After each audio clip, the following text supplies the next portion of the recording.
Hello dear hello dear students. Time of supply under GST part 1 में time of supply के बारे में कुछ पॉइंट्स डिस्कस किए थे। अब इस पार्ट 2 में कुछ बचे हुए पॉइंट्स आपके साथ शेयर करना चाहता हूं कि इन परिस्थितियों में टाइम ऑफ सप्लाई क्या माना जाए और जिस दिन टाइम ऑफ सप्लाई मानी जाएगी उसी दिन टैक्स के लिए लायबल माने जाएंगे।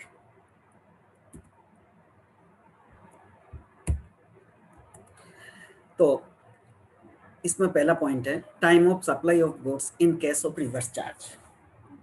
रिवर्स चार्ज के बारे में मैंने अलग से डिटेल में जानकारी दी है रिवर्स चार्ज वाले चैप्टर के साथ। रिवर्स चार्ज क्या होता है? जिसमें एक रजिस्टर्ड डीलर अनरजिस्टर्ड डीलर से कोई माल खरीदता है, तो जो खरीदने वाला व्यक्ति है, माल प्राप्त करने वाला व्यक्ति है, उसे टैक्स कैलकुलेट करना होगा और सरकार के पास जमा कराना होगा। ये इस रिवर्स चार्ज सिस्टम में एक सामान्य प्रक्रिया है। इस प्रक्रिया में टैक्स कब जमा होगा? सामान्य नियम इसके दो हैं, date on which payment is made और दूसरा the date immediately following 60 days from the date of issue of invoice by the supplier. इन दो परिस्थितियों में से जो सबसे पहले होगी वो परिस्थिति टाइम ऑफ सप्लाई मानी जाएगी और इसी दिन सामान प्राप्त करने वाले व्यक्ति को टैक्स ड्यू मान लिया जाएगा। इसकी विस्तृत जानकारी उस संबंधित चैप्टर के साथ ली जा सकती है। कुछ परिस्थितियों में चाहे विक्रेता चाहे क्रेता दोनों रजिस्टर्ड हो, लेकिन रिवर्स चार्ज में भुगतान करना होता है, उसकी डिटेल जानकारी अलग से दी गई है। दूसरा पॉइंट आता है गुड्स सेंड और taken on approval for sale और रिटर्न बेसिस। व्यापारी बहुत सी बार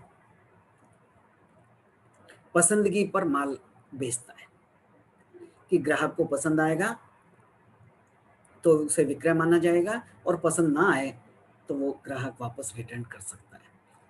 अनेक बार सप्लायर अपनी तरफ से माल बेचता है और ग्राहक को कहता है कि आप इसको देखिए, चाहिए तो रखें नहीं तो वापस कर दीजिए। दूसरी तरफ अनेक बार कस्टमर स्वयं अपनी तरफ से रिक्वेस्ट करके माल प्राप्त कर सकता है, भाई उसे पसंद आएगा तो वो रखेगा, नहीं तो वापस लौटा देगा। इस परिस्थिति में टैक्स कब ड्यू होगा?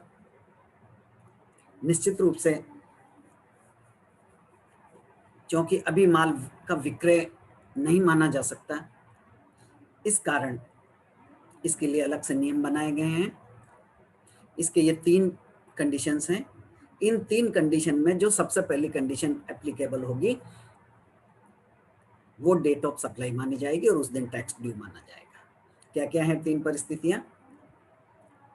जिस दिन सप्लायर के द्वारा इनवॉइस जारी किया जाएगा, सामान्यतया सप्लायर के द्वारा इनवॉइस उस दिन जारी किया जाता है जब प्राप्तकर्ता के द्वारा स्वीकृति प्राप्त हो जाती है कि हाँ उसे माल पसंद आ गया है और वो माल रखना चाहता है। जब उसकी एक्सेप्टेंस आती है तो सप्लायर इनवॉइस जारी करता है। दूसरा, required last date of invoice issue. Act के अनुसार यदि प्राप्तकर्ता से सहमति प्राप्त नहीं होती है या विक्रेता इनवॉइस जारी नहीं करता है या और कोई परिस्थिति होती है और माल वापस नहीं आता है, तो 6 महीने की अवधि इसके लिए नियत की गई है कि 6 महीने में उसे अपनी एक्सेप्टेंस देनी होगी या माल लौटाना होगा। तो सप्लाई की तिथि क्या मान ली जाएगी? Required last date of issue of invoice means date of removal plus 6 months। जिस दिन माल सप्लायर के द्वारा रिमूव किया गया था क्रेता के लिए भेजने के लिए, उस दिन से लेके 6 month उसमें जोड़ दीजिए और वो जो डेट आएगी वो रिक्वायर्ड लास्ट डेट होगी इनवॉइस इश्यू करने की। अर्थात आपके पास दो डेट्स हो गई, एक्चुअल में जब इनवॉइस इशू किया वो तारीख, दूसरा जो last date of issue of invoice है, इन दो तारीख, और तीसरी है डेट ऑफ पेमेंट रिसीव्ड, जब सप्लायर को उस माल के संबंध में पेमेंट प्राप्त हो जाता है। इन तीनों परिस्थितियों में से जो परिस्थिति सबसे पहले होगी वो सप्लाई की डेट मानी जाएगी। पैसा पहले प्राप्त हुआ है, या इनवॉइस पहले जारी किया है, या इनवॉइस की जो इशू करने की डेट लास्ट डेट है वो, इन तीनों में से जो भी पहले होगा वो इसकी तारीख मानी जाएगी। अब कभी कभी क्या होता है, एक कॉन्ट्रैक्ट को पूरा होने में अलग अलग स्थितियां होती है। ऑर्डर प्राप्त होना, माल की सप्लाई करना, माल का इनवॉइस जारी करना, माल का पेमेंट होना, माल कस्टमर के पास पहुंचना, ये अलग अलग घटनाएं अलग अलग दिन, अलग अलग डेट को हो सकती है। अगर इसी दौरान टैक्स की रेट में परिवर्तन हो जाए, सरकार द्वारा काउंसिल की सिफारिश पर टैक्स रेट में अगर कोई परिवर्तन कर दिया जाता है, तो टैक्स किस रेट से वसूल किया जाए, ऐसी स्थिति में इनवॉइस की डेट या पेमेंट की डेट इंपॉर्टेंट हो जाती है। अब यहां पर भी दो परिस्थितियां बनती है कि क्या माल आपने एक्चुअल में रेट चेंज होने से पहले बेच दिया, या रेट चेंज होने के बाद में कस्टमर के पास भेजा। इन दोनों परिस्थितियों के लिए अलग अलग नियम है। यदि आप माल पहले बेच चुके हैं तो आपके सामने ये दो तीन स्थितियां आएगी। आप माल तो पहले बेच चुके हैं, लेकिन उसका बिल, उसका इनवॉइस बाद में जारी किया है, रेट चेंज होने के बाद, तथा पेमेंट भी रेट चेंज होने के बाद में ही हुआ है। तो टाइम ऑफ सप्लाई क्या होगा,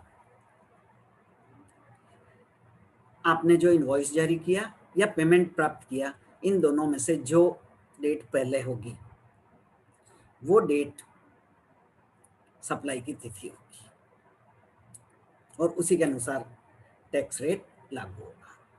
दूसरी कंडीशन, माल पहले भेज चुके हो, इनवॉइस भी आप पहले जारी कर चुके हो, लेकिन पेमेंट बाद में आया हो, रेट चेंज होने के बाद उसका पेमेंट आया हो, तो सप्लाई की तारीख क्या होगी, जब आपने इनवॉइस जारी किया वो तारीख सप्लाई की तारीख मानी जाएगी। अर्थात सप्लाई आपने पहले की है, इनवॉइस आपने पहले जारी किया है, तो पुरानी रेट लगेगी। इसी तरह से तीसरी कंडीशन क्या है, payment received before change in rate but invoice issued after rate change in rate. तो टाइम ऑफ सप्लाई क्या होगा, receipt of payment, payment received before the change in rate and invoice issue after the change in rate. तो आपका supply का समय क्या माना जाएगा, जो आपको पैसा प्राप्त हुआ है वो दिन आपकी सप्लाई की डेट मानी जाएगी। इसके आधार पर यह निर्णय किया जाएगा कि जो आपके सप्लाई की डेट है उस दिन टैक्स रेट क्या थी, वो रेट आपकी लगेगी। इन सबके संबंध में हम एक संक्षेप में बात कह सकते हैं कि ये यहाँ पर तीन तरह की घटनाएं हैं। नंबर 1, माल या सेवाओं की एक्चुअल सप्लाई कब हुई, इनवॉइस एक्चुअल में कब इशू किया गया, और एक्चुअल पेमेंट कब हुआ। इन तीन घटनाओं में से दो घटनाएं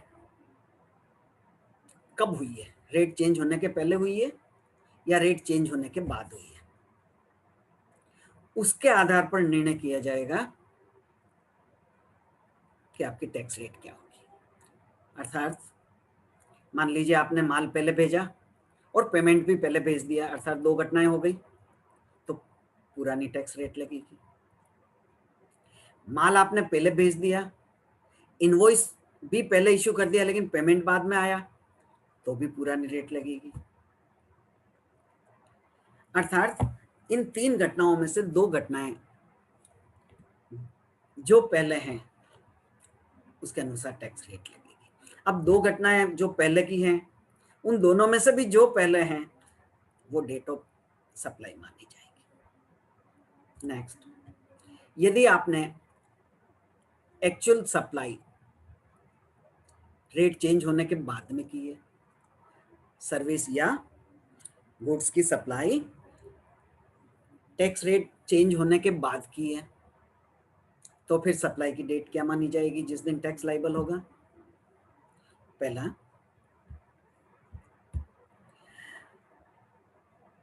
यदि देखिए क्या क्या परिस्थिति बन रही है आपकी, माल आपने कब सप्लाई किया है, रेट चेंज होने के बाद किया है, तथा साथ में payment received after the change in rate, आपने जो पैसा आपको मिला है, भुगतान जो मिला है, वो भी रेट चेंज होने के बाद मिला है, लेकिन रेट चेंज होने से पहले इनवॉइस इश्यू कर दिया गया।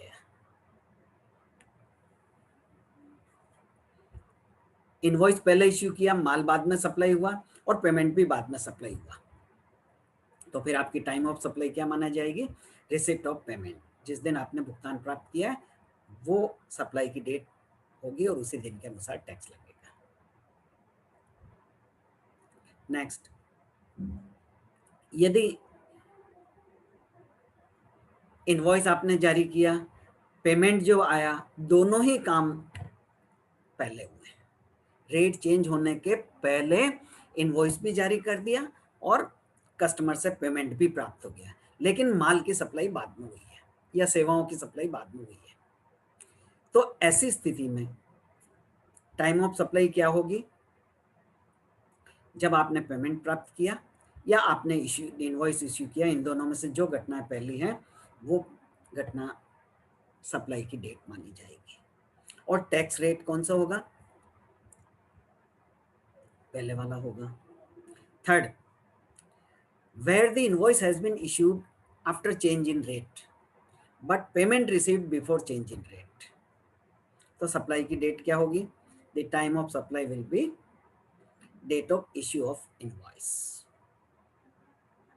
इनवॉइस आपने सप्लाई के रेट चेंज होने के बाद जारी किया है, लेकिन पेमेंट पहले आ गया,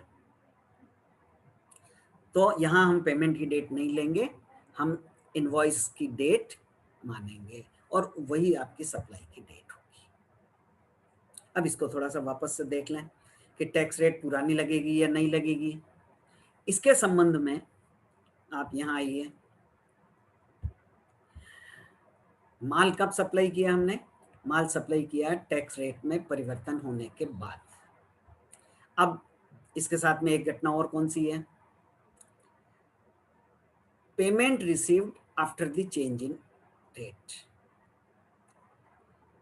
but invoice has been issued before the change in rate, अर्थात रेट चेंज होने के बाद की 2 घटनाएं कौन कौन सी है, माल का सप्लाई करना और पेमेंट आना। 2 घटनाएं तो है टैक्स रेट बदलने के बाद की, और एक घटना है इनवॉइस जारी करना टैक्स रेट परिवर्तन से पहले की। अर्थात 2 घटना, 3 में से 2 घटनाएं टैक्स रेट परिवर्तन होने के बाद की है, अतः नया टैक्स रेट लगेगा, और नई टैक्स रेट के समय में से 2 घटनाएं जो उन दोनों में से जो पहले हुई है वो आपकी सप्लाई की डेट मानी जाएगी। इसी तरह से इनवॉइस आपने पहले जारी किया, पेमेंट भी आपको पहले ही आ गया, लेकिन माल की सप्लाई बाद में हुई। इन 3 में से 2 घटनाएं टैक्स रेट परिवर्तन से पहले हो चुकी है, अतः पुरानी टैक्स रेट आपके लिए लागू होगी। और पुरानी टैक्स रेट कौन से दिन लागू होगी, आपने जब पेमेंट प्राप्त किया या इनवॉइस जारी किया, इन दोनों में से जो पहले हो वो दिन आपकी सप्लाई की डेट मानी जाएगी। पुरानी टैक्स रेट में इन दोनों में से जो पहले की घटना है उसके अनुसार टैक्स रेट लागू होगा। तीसरा, इनवॉइस आपने बाद में जारी किया लेकिन पेमेंट पहले हो गया, तो यहाँ पर भी दो घटनाएं कौन सी है, टैक्स रेट बदलने के बाद की है, माल भेजना और इनवॉइस जारी करना। तो फिर चाहे पेमेंट आपके पास पहले ही आ गया हो, इनवॉइस की डेट आपकी सप्लाई की डेट मानी जाएगी और उसी के अनुसार आपको टैक्स जमा कराना होगा। यहाँ मैंने लिखा है टैक्स रेट कौन सी लागू होगी, न्यू और ओल्ड, इन दोनों में से कौन सी लागू होगी, किसके आधार पर डिसाइड करेंगे। तीन घटनाओं में से दो घटनाएं कब हो रही है, टैक्स परिवर्तन से पहले या टैक्स रेट परिवर्तन के बाद, उसके आधार पर डिसाइड होगा कि आपकी टैक्स रेट नई लगेगी या पुरानी लगेगी। अब आपने ये डिसाइड कर लिया कि नई लगेगी, तो फिर नई टैक्स रेट लगने के बाद की घटना कौन सी है, वो तारीख आपके लिए सप्लाई की डेट होगी। Thank you. इसके संबंध में कुछ और घटनाएं हैं टाइम ऑफ सप्लाई के आधार पर, कुछ और बातें हैं, वो अगले लेक्चर में आपको अलग से बताऊंगा।